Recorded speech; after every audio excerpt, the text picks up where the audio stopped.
Hello you! Welcome to Hospital Psychology in Practice. Today we are going to talk about death in different cultures.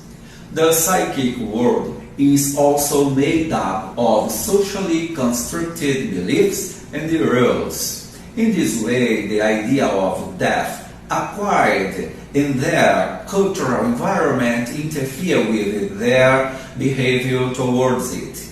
I highlighted here how death is experienced in the cultures of Brazil, Japan, Mexico, Indonesia, and Bhutan. This text was an excerpt from an interview with psychologist Luciana Vicario, writer and traveler Eric Wayne, and the journalist Pedro Acosta. Let's see. In Brazilian culture, talking about death is avoided by superstition, generating fear and discomfort. We live under the culture of death erasure. We avoid maintaining ties with those who have passed away.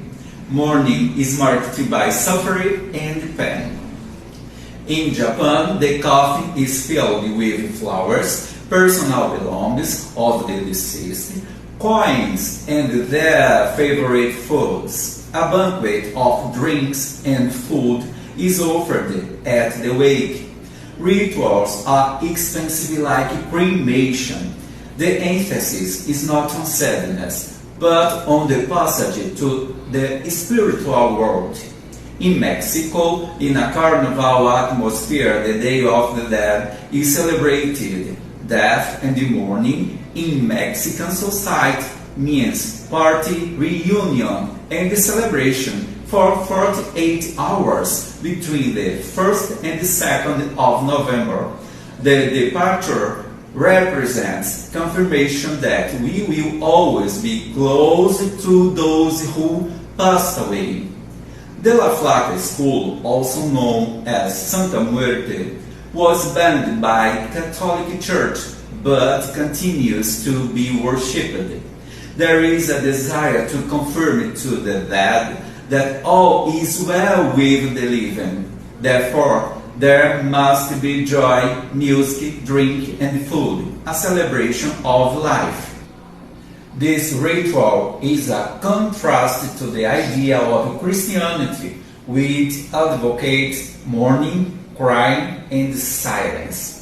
In Indonesia, there is a ritual in the month of August called mourning, or the body cleansing ceremony, when the dead are exhumed, whether elderly or children, and dressed in new clothes, and taken to their old homes, while the coffins or tombs are restored so that they can be reused in a new burial. According to the beliefs of the Toraja people who practice this ritual, the spirits of the dead need to return to their village of origin to live with the living.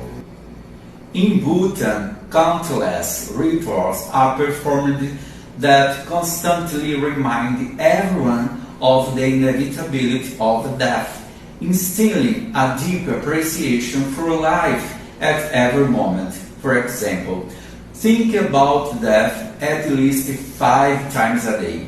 As a result, they begin to live with the idea of death in a different way. After all, ignoring or running away from the idea of death has a heavy psychological cost.